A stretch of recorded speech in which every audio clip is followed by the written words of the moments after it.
Ostuarve sisestamine Merit Activas. Ostuarve sisestamiseks klikkige töölaual oleval nupul Uus ostuarve. Avanenud lehel alustage ostuarve sisestamist tarnija valikuga ning seejärel märkige ostuarve kuupäev. Maksetähtpäeva arvestatakse vastavalt tarnija kaardil märgitud maksetähtajale päevades. Kirjutage ostuarve number. Kui tarnija kaardil on eelnevalt märgitud püsiv viitenumber ja pangakonto number, siis võetakse need automaatselt ostuarvele tarnija valiku tegemisega. Valige sobiv artikkel. Artikli koodi valikuga kaasneb artikli nimetuse, käibemaksumäära ja kulu- või laokonto määramine. Sisestage hind ning salvestage arve.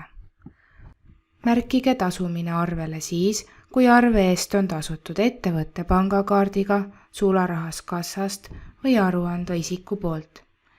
Pangast ülekandega arve tasumisel jätka arvel makseviisi väli tühjaks. Arve tasumist saate avada muutmiseks või kustutamiseks klikkides arve allosas sinise tekstivärviga tasumise lingile, näiteks tasutud aruandev isik.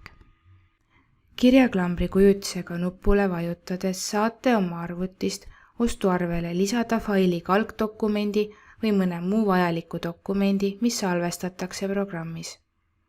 Põhjalikuma juhendi ostuarvete kohta leiate Merit tarkvara kodulehelt aadressilt merit.ee.